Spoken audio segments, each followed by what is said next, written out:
자, 요 네 분의 회장들이 모이시고 난 후에 3개월밖에 안 지나서 우리나라의 수소협의체가, 민간 기업들의 수소협의체가 만들어졌습니다. 10개 넘는 기업들이 이 협의체에 이제 들어와 있고요. 사상 처음 있는 일일 겁니다.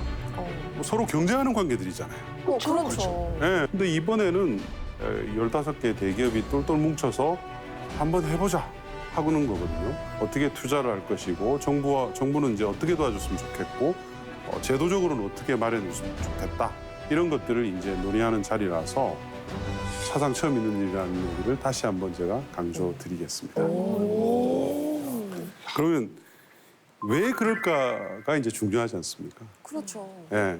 그러네요. 굳이 왜 그 수소라는 것에 대해서 저렇게 이제 열을 올리실까? 수소가 이제 그린 에너지라고 하니까 갑자기 지구를 너무 사랑하게 되신 것일까? 과연 이제 어떤 것일까요? 보완해야 될 점을 서로 도와주면서 이렇게 우리가 뭐 좀 만들어 보자 뭐 이런 거 아닐까? 네. 필요한 거 서로 도와주자. 그러니까 상부상조. 품앗이. 그렇지. 맛이. 우리 지난번에도 계속 배웠었잖아요. 내연기관차에서 전기차로 가는 이유라든지 지금 뭐 기후협약이라든지 온실가스 감축을 위해서 네. 세계가 노력하고 있는 이야기들을 저만 들은 게 아니고 다 같이 들은 거 아니겠어요? 다 알아요. 탄소 중립 뭐 이런 거. 유나 씨가 모든 정답을 다 말씀해 주셨네요. 이제 전 세계가 이제 패러다임이 바뀌면서 탄소 중립으로 간다는 것은 이제 우리 모두가 대충은 이제 인지하고 있는 상황입니다. 탄소 배출 제로 또는 중립이라고 얘기를 하는데 우리가 이용하는 모든 그 것들은 탄소를 배출합니다. 에너지원도 그렇고 우리가 타는 자동차도 그렇고 그래서 탄소를 줄일 수 있는 것은 제로까지 다 줄이는 게 탄소 중립이에요. 근데 이번에 수소협의체에 모인 15개 기업은 동일하게 다 탄소를 많이 배출하는 그런 사업들을 영위를 하고 계시죠. 오, 현대차 일단 그럴 것 같고. 그다음에 포스코. 포스코. 우리나라 이제 뭐 글로벌 5위의 철강 회사입니다. 네. 우리나라에서 가장 많이 탄소를 배출하는 네, 그런 사업이죠. 그러면 SK와 효성은 어떤 건가요? SK는 정유화학이 있잖아요. 정유화학을 만들 때 많은 탄소가 배출이 되죠. 그리고 천연가스 사업도 하기 때문에 또 거기서도 많은 탄소가 배출이 되고요. 그래서 빨리 이 탄소를 갖다 낮춰야 되는 그런 지금 이제 상황에 있죠. 그래서 수소 어벤져스라는 이런 이제 드림팀을 출범을 시킨 것이다. 이제 이렇게 보시면 될 것 같습니다. 지난 금요일 날 스코틀랜드 글래스고입니다. 글래스고에서 2주간 이제 유엔 기후 변화 회의가 있었습니다. 2015년 파리 협정이 채택됐습니다. 올해가 이를 본격 시행하는 첫 해인데요. 각국이 다시 모여 탄소 감축 세부 계획 합의에 나섭니다. 석탄의 그 원천이 시작된 곳이죠. 글래스고가. 그래서 이제 이번 유엔 기후 총회가 굉장히 의미가 뜻깊었었는데요. 파리 협약을 이행하기 위한 10년간의 계획을 각 국가들이 추인을 하는 자리였어요. 그래서 수소와 관련된, 뭐 전기차와 관련된, 재생에너지와 관련된 이런 시장의 성장 속도가 월등히 더 빨라지는 그런 이제 시기로 들어가게 됩니다. 탄소 배출을 낮추기 위해서는 재생에너지가 이제 중심이 되지 않습니까? 어떤 에너지원으로 바꿔야 될까요? 탄소를 배출하지 않는 에너지원 어떤 자연에서 뭐 태양열 이런 거. 네, 그렇습니다. 태양광, 풍력. 예. 네. 그리고 원자력. 그렇습니다. 그런데 이제 원전에 대해서는 뭐 여러분 아시겠지만 논란이 많이 있습니다. 네, 뭐 우리 체르노빌부터 시작을 해서 뭐 후쿠시마도 났었고 논쟁들이 있어서 전 세계적인 합의를 보면 탄소 중립은 재생에너지 위주로 간다. 재생에너지는 말 그대로 풍력이나 태양광 같은 언제든지 공짜로 다시 만들어질 수 있는 그게 이제 재생에너지입니다.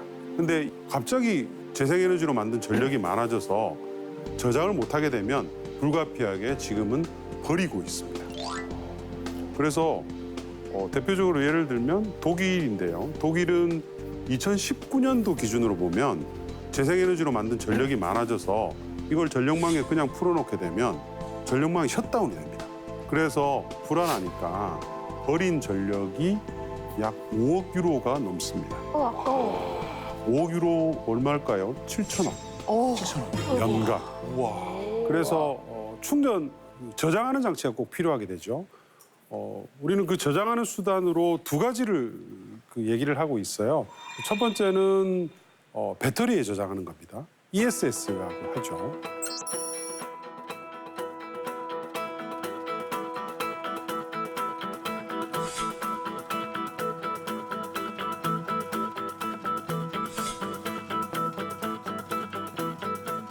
그리고 두 번째가 이제 수소입니다. 수소는 재생에너지로 발생한 전력을 물을 분해해서 수소를 만들어서 저장하는 것이고요. 그래서 재생에너지 중심의 전력 체계는 가게 되고 이거를 보완할 수 있는 그 중심에 수소가 들어가 있습니다. 그래서 자 이제 수소를 왜 미래 에너지라고 얘기를 하는 건지 어떤 특징을 가지고 있는 건지 화면을 보고 계속 이야기를 나눠보도록 하겠습니다. 네.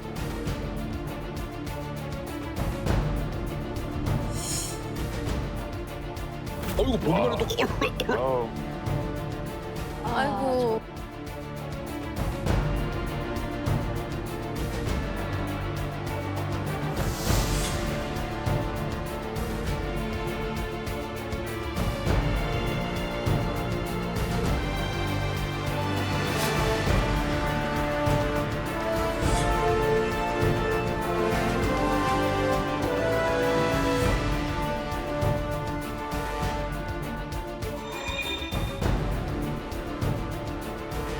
수소 경제를 주도해 나간다면 미래 먹거리와 새로운 일자리 창출의 블루오션이 될 수 있습니다.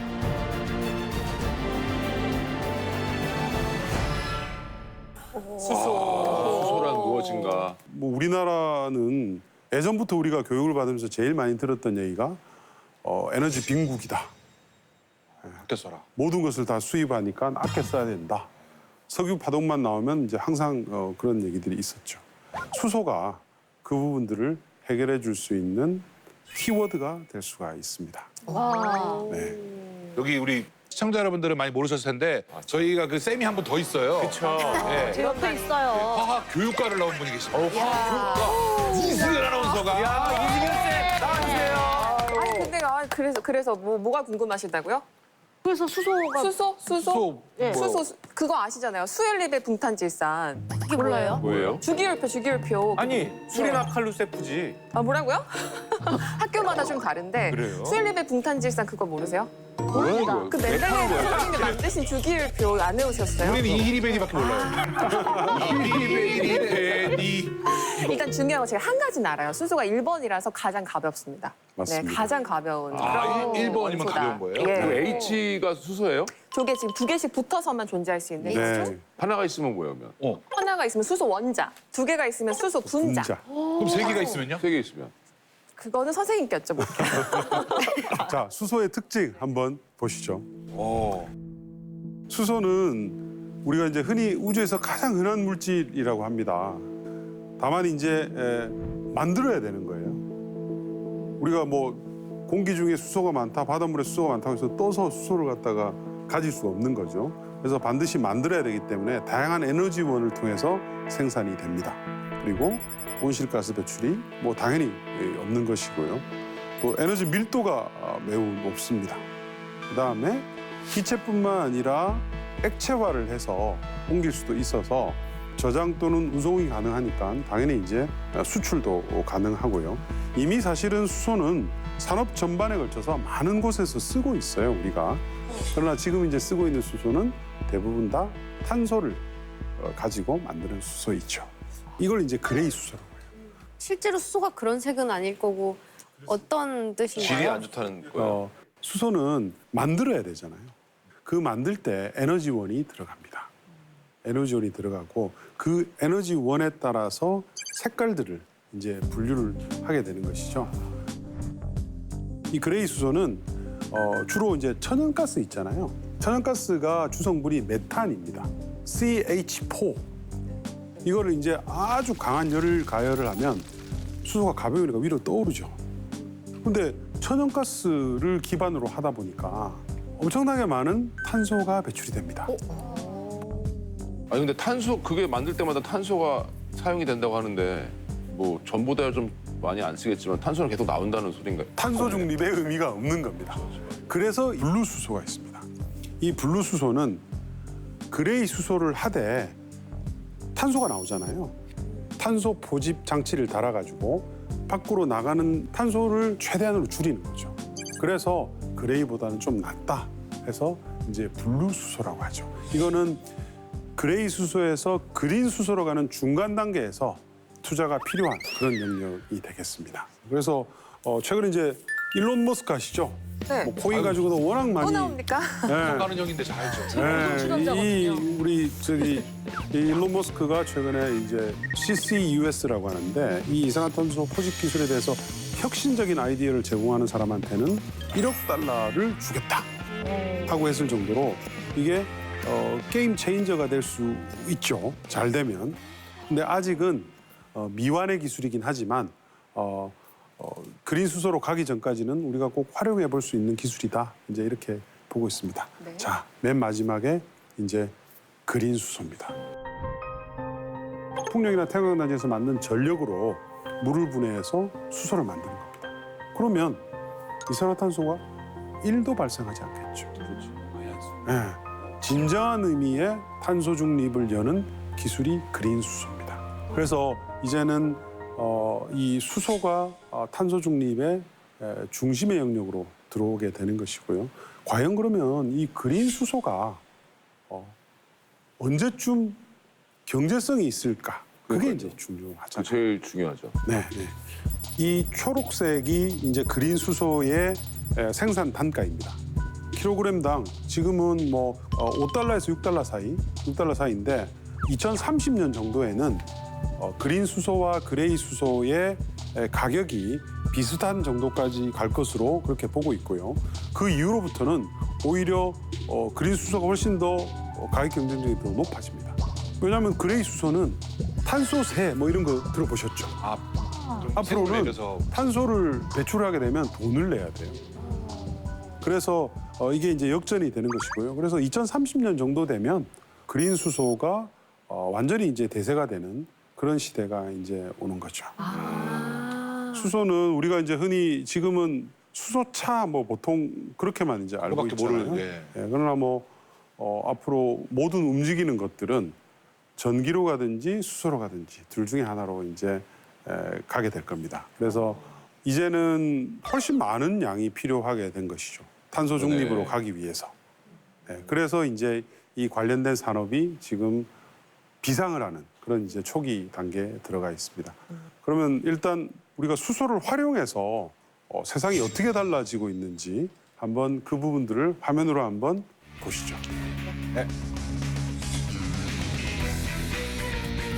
아, 이런 것도 하는구나. 수소 모빌리티 쇼? 이런 게 있었구나. 와, 신기하다. 나만 몰랐네. 와, 뭐야? 디자인도 좋네.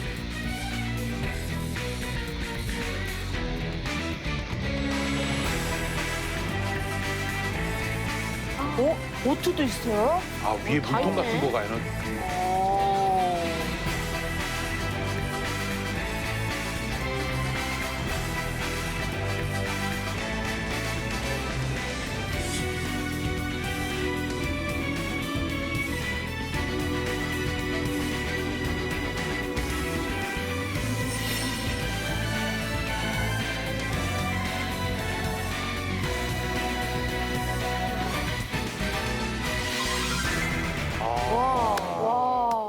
저런 게 있었네. 관심이 없었던 거지. 그러게요. 그 수소 모빌리티 박람회를 할 정도로 엄청나게 지금 이미 많이 진행이 되어 있는 상태인 거네요. 그렇습니다. 예, 모든 거의 큰 국가들은 수소와 관련된 박람회들이 다 있고요. 이번에 한국에서 했던 박람회가 많이 규모가 컸죠.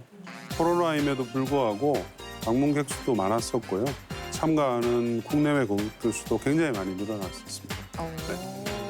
오늘 여러분 본 것들 중에서 어떤 부분들이 어떤 게 가장 인상 깊으세요? 수소, 근데 대부분이 다 이렇게 자동차, 이렇게 탈 것들에 돼 있어가지고. 맞습니다.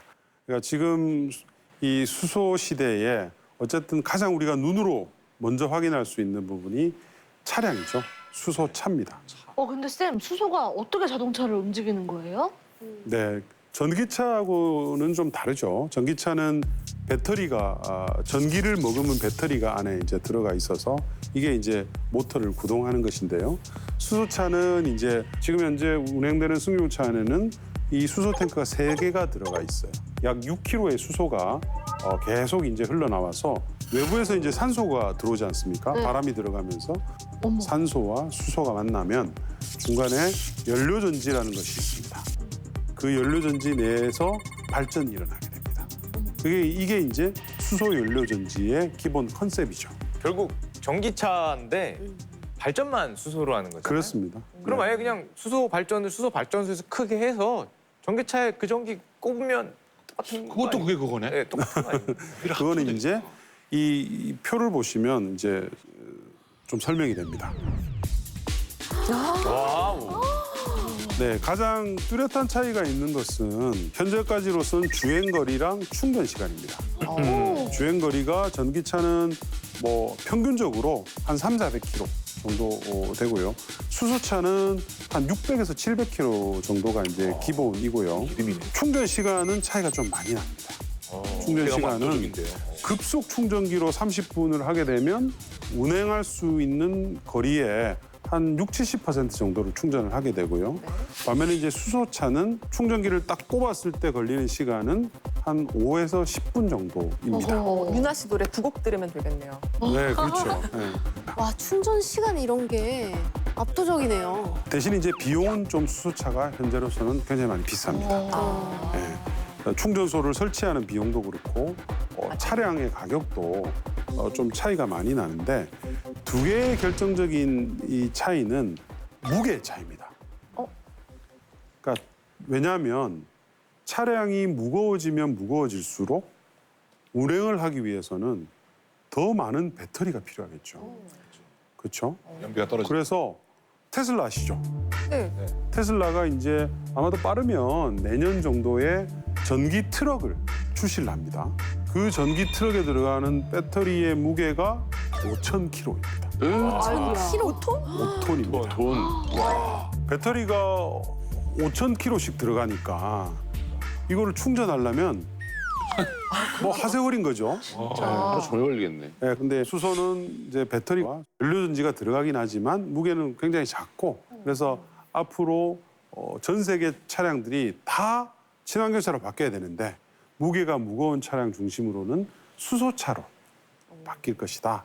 저는 이제 그렇게 보고 있고 대부분 전문가들이 그렇게 생각을 하고 있습니다. 아, 쌤 근데 그 양쪽 비교해서 가장 눈에 띄는 게 충전소 설치비가 전기차는 1억인데 수소차는 30억이거든요. 네, 수소차가 비용이 30배가 들면은 수소차는 충전하기 더 오히려 힘들지 않을까요? 맞습니다. 네, 그래서 수소는 초기에 성장 초기에 국가 주도의 인프라 확충 정책이 필요합니다.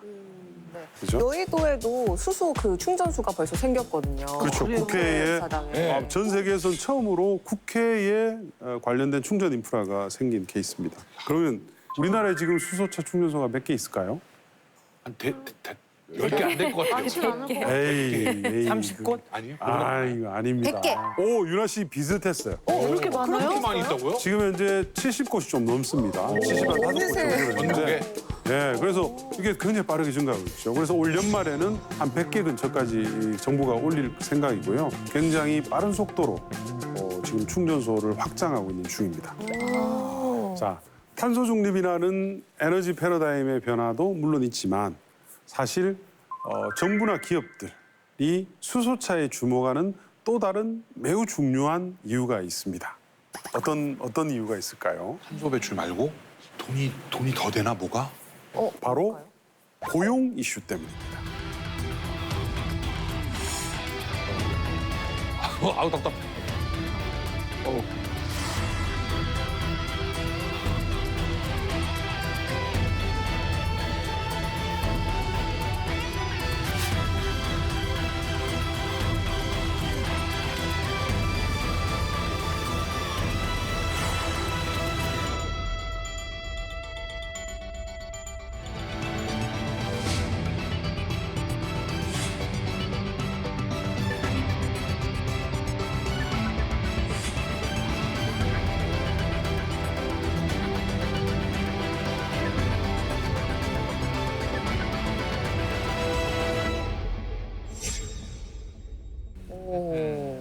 영상을 보고 왔는데도 하나도 모르겠어요. 그러니까. 당연하십니다. 수소가 어떤 관계가 있는지 네.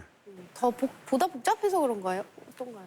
만약에 우리나라에서 팔리는 모든 차들이 다 전기차로 바뀌게 되면 어떤 일이 생길까요? 내연기관 차는 배터리로 바뀌게 되면 그 안에 들어가 있는 부품 수의 약 30에서 40%가 없어집니다.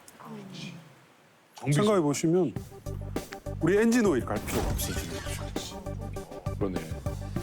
주유소에 갈 이유도 없어집니다.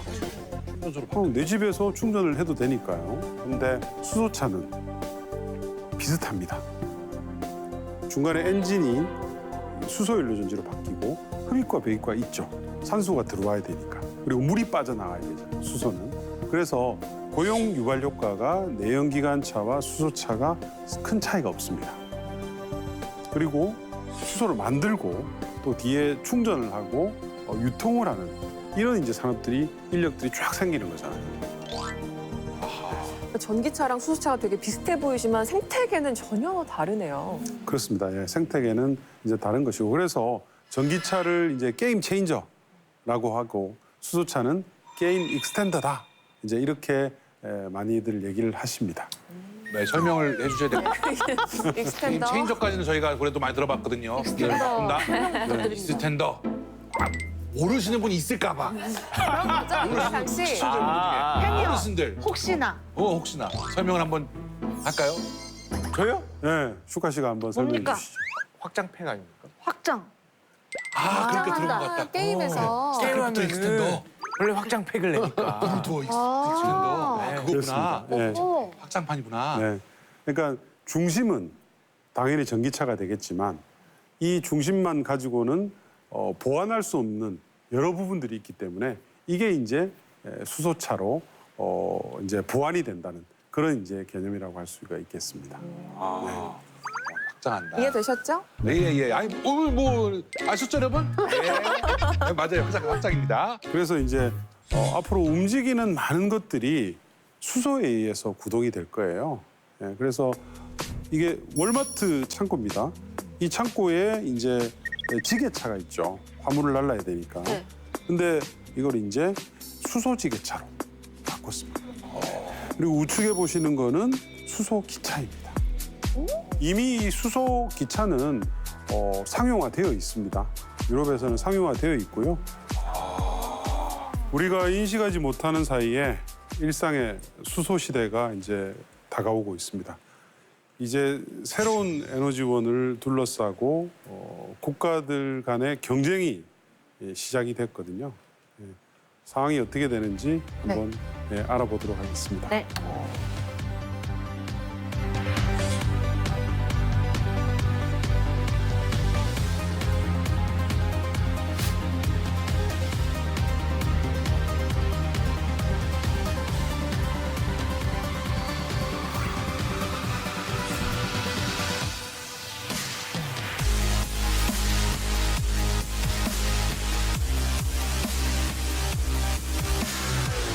努力争取2060年前实现碳中和。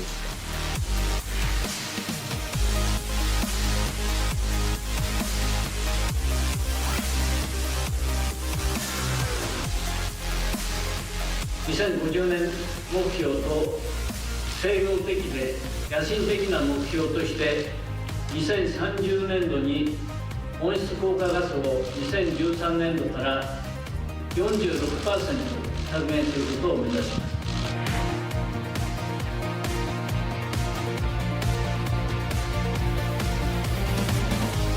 す。수소의 생산, 저장, 운송, 활용 전 분야에 걸쳐 새로운 산업과 일자리를 창출해낼 것입니다.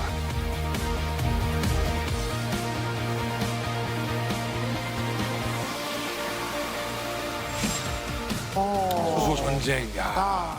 진짜. 이게 또 새로운 사업 이제 또 미래 사업이다 그러면 항상 중국이 딱 먼저 등장을 하더라고 요즘에. 근데 이제 가장 중요한 게 중국은 뭐만 하면 이제 계속 중국의 굴기 뭐 이래가지고 반도체 굴기 뭐 무슨 굴기 이러는데 네.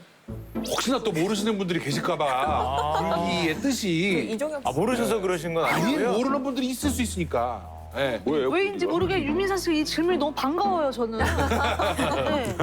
좋은 질문인 것 같아요. 굴기 뭘까요? 뭔지 혹시 뭐예요, 굴기가? 항상 이 중국은 뭐 반도체 굴기, 전기차 굴기 모든 것을 이제 굴기란 말을 쓰고 그러니까 패권을 장악한다 뭐 이런 뜻이 아닐까 싶습니다. 여러분 지금 저희 수업을 참 많이 굴기? 했는데 네. 그 우뚝 선다 딱 이런 뜻이었잖아요.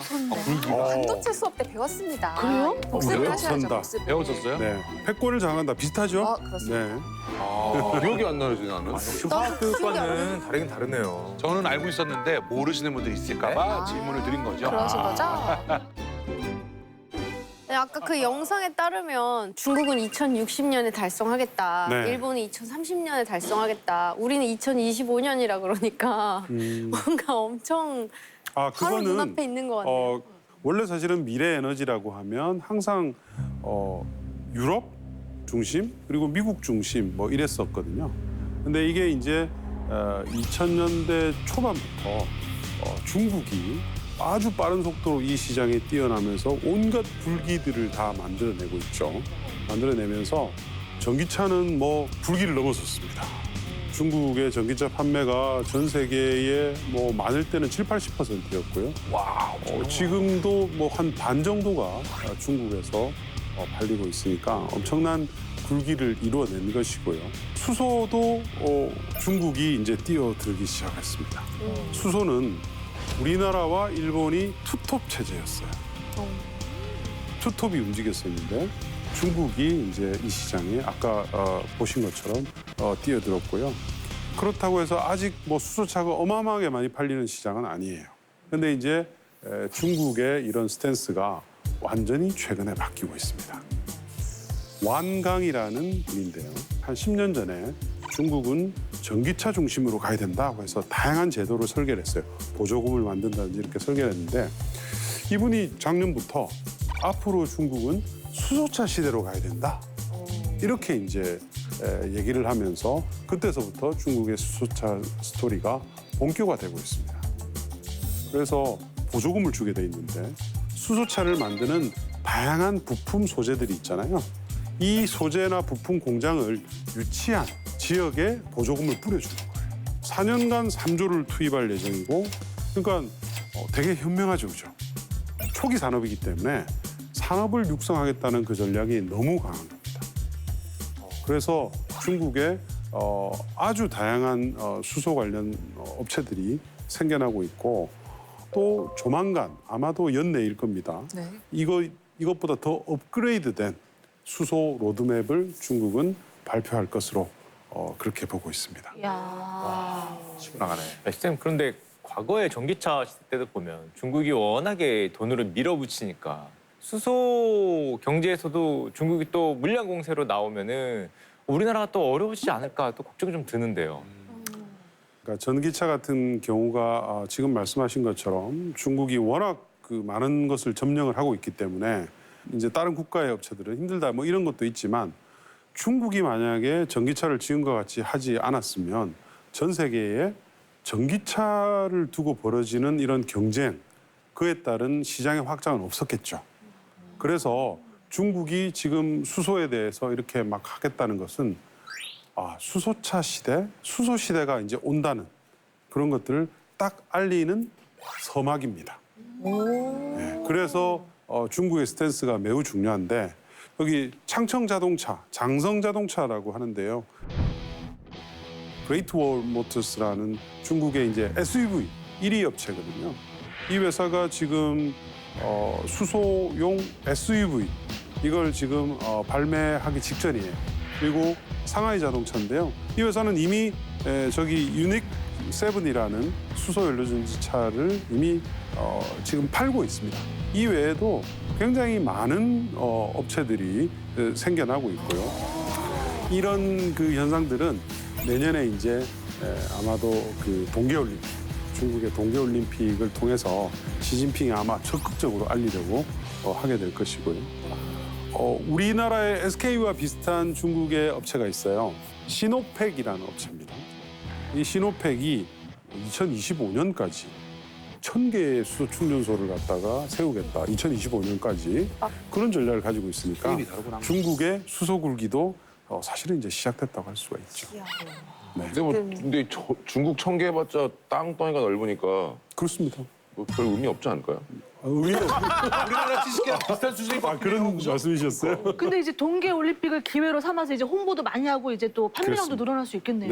네, 그렇습니다. 그거는 이제 조금 후에 말씀드릴 일본과 비슷합니다. 일본도 사실은 초기에 굉장히 강하게 나가다가 중간에 좀 주춤했습니다. 주춤했고 토요타 같은 경우가 사실은 어떻게 보면 특히 수소차와 관련돼서는 뭐 시조라고 불릴 수 있을 정도로 오래된 회사였거든요.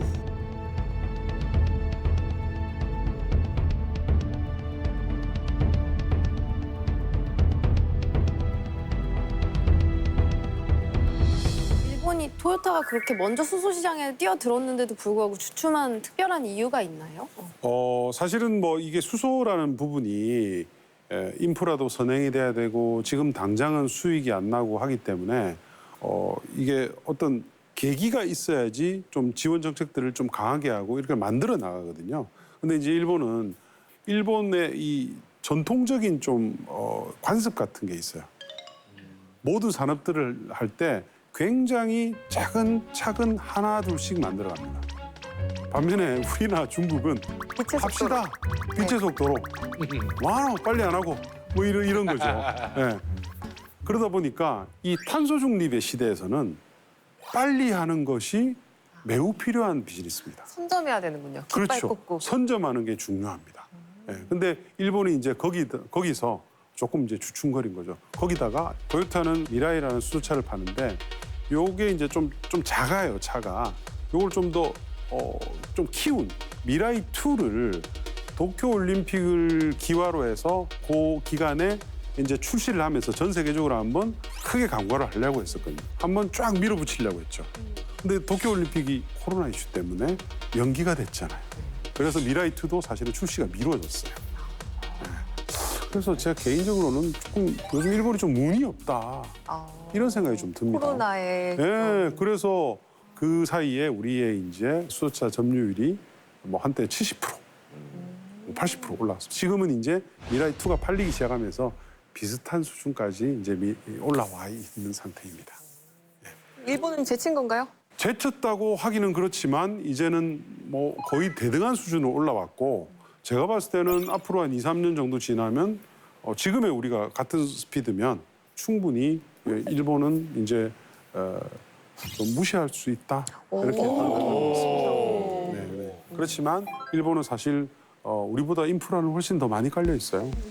수소와 관련된 협의체들이 있으면서 수소 스테이션 네트워크 회사를 만들었고 일본에서 뭐 다양한 사업들이 이루어지고 있죠. 수소 충전소도 일본이 이미 160개가 넘었고요. 2030년도에 수소차 80만 대를 목표를 하고 있습니다.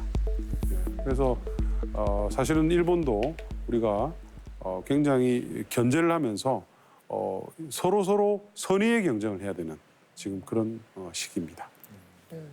자, 그럼 이제 우리나라 얘기를 한번 해볼게요. 아까 초반에 예고해 주신 지금 그렇습니다. 그 비법 지금 여기 비밀 네, 푸시는 겁니까? 녹화해야겠다, 녹화. 우리나라의 수소 정책은 현재까지는 수소 활용 분야에만 맞춰져 있습니다. 수소 경제의 분야별 비중을 보면 맨 마지막에 수소 활용하는 분야. 이게 이제 69%입니다. 거의 70%. 여기에 이제 수소 활용에 수소차가 들어가 있고 수소 발전이 들어가 있고 그렇죠. 그러니까 수소는 이미 만들어져 있다고 생각을 하고 수소를 쓰는 데만 우리는 집중해서 이제 사실은 투자를 했던 거고 수소의 인프라라든지 생산이라든지 이런 부분들은 굉장히 미약하죠. 그래서 일각에서는 야, 이건 너무 많이 지원하는 거 아니냐. 다른 그린 산업들도 많은데 뭐 그런 비난들도 조금 있었어요. 좀 비난이 많았던 시점이 2년 전입니다. 2년 전. 무슨 일이 있었죠? 무슨 일이 있었냐면 19년? 수소가 한중일만 복닥복닥거리면서 한 거예요. 막 서로 경쟁을 하면서. 근데 유럽에서 가만히 지켜보고 있다가 수소 전략을 발표를 했습니다. 약 500조 이상을 투자를 해서 깨끗한 수소를 만들어서 모든 영역에 사용하겠다 하고 발표를 했고 그 발표하고 난 뒤에 지금 한 1년 정도 지났는데 독일, 프랑스, 스페인, 포르투갈 많은 국가들이 예산이 집행이 되고 있어요. 그러다 보니까 이제는 대한민국의 어떤 좀 공격적인, 지나칠 정도로 공격적인 수소 활용 부분에 대한 지원 정책이 오히려 빛이 나게 되는 거죠. 왜냐하면 깨끗한 수소를 생산하는 시설들이 EU 중심으로 해서 굉장히 많이 생길 거잖아요. 수소가 많이 생기게 되면 써야 되겠죠. 네. 수소차, 수소 발전이든 활용을 우리가 잘하는 수소 비행기든 기차든. 그래서 활용 부분에서 전 세계에서 아주 강점을 가지고 있는 대한민국이 이제는 수소 시대의 중심이 되게 되는 것이죠. 어떻게 이렇게 동북아 3국이 이렇게 또 선진국이 됐는지. 그러니까요. 네, 이게 네. 삼국지 아닌 삼국지입니다. 그래서 굉장히 강한 경쟁이 붙어 있고요. 그래서 그 정부가 발표한 수소 경제 활성화 로드맵을 한번 보시면요. 이거는 이제 수소차 보급에 대한 목표입니다. 2018년도에 얼마 안 되잖아요. 근데 2022년도에는 8만 대를 보급을 하고 2040년도에는 620만 대를 하겠다. 요 620만 대 중에서 290만 대가 내수입니다. 그러니까 연간 그래도 한 20만 대 이상의 차를 국내에다가 보급을 하겠다. 수소차를. 이런 얘기고요. 더 나아가서 그 기술을 바탕으로 해서 해외 수소차 시장을 제일 1위로 가겠다. 이런 이제 정책을 발표한 겁니다. 수소 충전소는 2022년도가 310개의 이 충전소의 목표를 가지고 있거든요. 조금 늦어요, 생각보다는. 2040년도에는 1000개가 넘는 수소 충전소가 이제 생길 것으로 그렇게 보고 있습니다.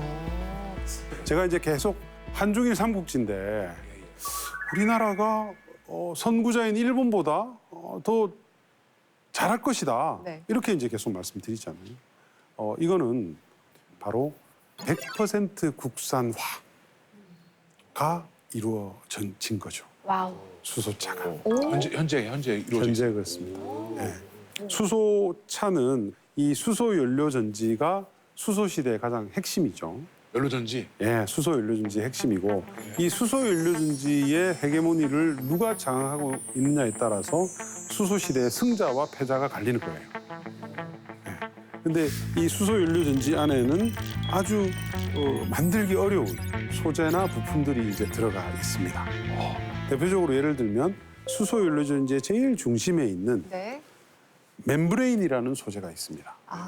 멤브레인. 멤브레인 많이 들어봤는데. 투과막 같은 거죠. 역시 화학과 출신 투과막입니다. 투과막. 이 멤브레인이 왜 중요하냐 그러면 수소차의 중심에도 멤브레인이 필요하지만 수소를 만드는 설비가 또 있어야 될 거 아니에요. 그렇죠. 그걸 이제 수전의 설비라고 하거든요.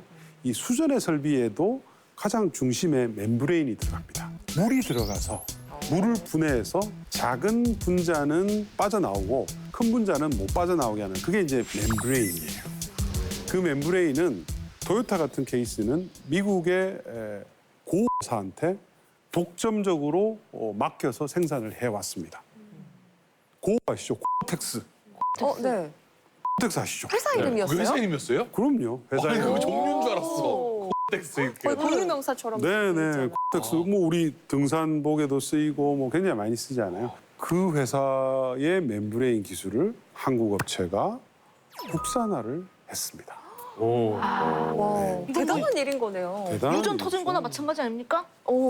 예, 정말 제대로 된 표현이에요. 제대로 된 표현이에요. 아니, 그거 해도 안 될 거 아니에요. 우주 그렇습니다. 전체에 널려 있으니까. 그래서 국산화를 이뤘기 때문에 우리는 이제 일본의 눈치 볼 필요 없고 미국의 눈치 볼 필요 없이 수소 연료 전지를 만들 수 있는 가장 중요한 기술을 확보한 것이죠. 이게 이제 우리나라의 경쟁력이 되는 거죠. 수소차의 경쟁력이 되는 겁니다. 이 멤브레인 말고도 네. 또 탄소 섬유가 이 수소 시대에는 아주 중요한 소재입니다. 탄소 섬유. 탄소 섬유입니다. 수소 저장할 때 쓴다고. 그렇죠. 아까 제가 말씀드린 아주 강철 이상의 강도를 가지면서도 가벼운 그리고 안전해야 되고 그래서 수소를 저장하는 장치는 탱크는 이 탄소 섬유를 굉장히 끊어지지 않게 감아서 그렇게 만들거든요. 그 탄소 섬유를 이용한 저장장치에 우리나라의 업체가 개발을 완료를 했고요. 그러니까 수소차에 있어서는 우리나라가 전 세계 어떤 국가보다도 앞서 있고요.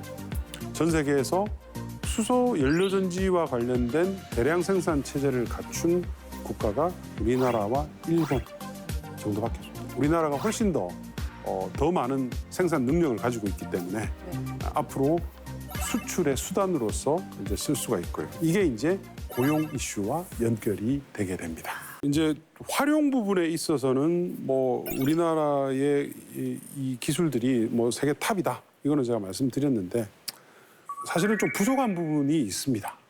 부족한 부분들이. 그 얘기를 요것과 같이 이제 연결해서 드리겠습니다. 이게 이제 수소 전체 밸류체인이잖아요. 이게 이제 수소 생산 부분입니다. 전력을 어쨌든 만들어서 물을 분해해서 이게 이제 그린 수소죠. 그리고 이 부분은 이제 그레이 수소. 네, 그레이 수소고 그걸 가지고 이제 중간에 파이프라인을 보내기도 하고 또는 이제 아까 얘기한 탄소 섬유를 이용한 탱크를 이용을 해서 수소 충전소에다 주거나 뭐 이렇게 쓰기도 합니다. 그리고 액화하는 기술도 이제 앞으로 나올 것이고요. 맨 마지막에 이제 이런 수소를 가지고 우리가 차에도 쓰고 발전에도 쓰고 이렇게 하고 있죠. 우리나라는 이 맨 마지막 부분만 한 거죠. 맨 마지막 부분만. 네. 지금 이거는 거의 시험장 들어가기 전에 이렇게 마지막 정리해 가는 그렇습니다. 핵심 비법만 나와 있는 그런 표 같은데. 근데 이 수소 사회의 이 경제성을 갖다가 분석한 보고서들을 보면 딱 절반씩이에요. 수소 활용하는 데 시장이 반, 그리고 수소의 생산과 저장, 유통하는 데 시장이 반 이렇습니다. 그래서 진정한 우리나라가 수소 시대의 강자가 되기 위해서는 이 잘했던 기술은 유지를 하고 이쪽에 대규모 투자를 해서 이제 해야 되는 것이죠. 앞으로 돌아가면 우리가 제일 처음 봤던 수소 어벤져스들의 모임이 여기에 있습니다. 그분들이 앞으로 한 3조 정도를 투자할 것으로 이미 발표를 했습니다. 그 43조 중에서 한 3분의 2 정도가 수소 생산 쪽에 투자가 됩니다. 네. 탄소 중립은 사실은 매우 달성하기 어려운 과제입니다.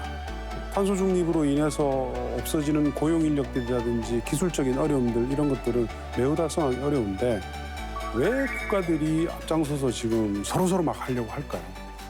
대전제는 물론 지구의 어떤 지속 가능한 성장을 위해서 그럴 겁니다. 그러나 그 이면에는 경제의 헤게모니를 장악하기 위해서입니다. 이 저탄소 구조로 가는 이 속도를 따라잡지 못하면 한 국가 또는 산업 기업들은 경쟁에서 탈락을 하게 됩니다. 그래서 빨리 해야 되는데 다행인 것은 우리나라가 지금 보시는 것처럼 수소, 전기차, 풍력, 태양광 이런 데 있어서 아주 강점을 가지고 있죠. 그래서 해나가되 반드시 최종 목표는 충분한 그린 수소를 확보를 해서 수소 시대를 여는 쪽으로 그런 쪽으로 정책이 짜여져야 되고 그래야지 이제 산업들이 발전을 하게 됩니다. 그래서 저는 앞으로 대한민국이 그린 강국 코리아가 될 것으로 그렇게 보고 있습니다. 네. 스튜디오와도 너무 잘 어울리는 시간이었습니다. 네, 이 온실가스로 신을 많은 우리 지구도 살리고 더불어서 미래 에너지 시장의 변화 흐름까지 아주 구체적으로 객관적으로 짚어주셨는데요. 앞으로 수소 시대가 열렸을 때 그 무궁무진한 수소 시대의 변화 정말 기대가 많이 됩니다. 자, 오늘 함께해 주신 한병화 쌤 여기서 보내드릴게요. 박수 드리겠습니다. 감사합니다.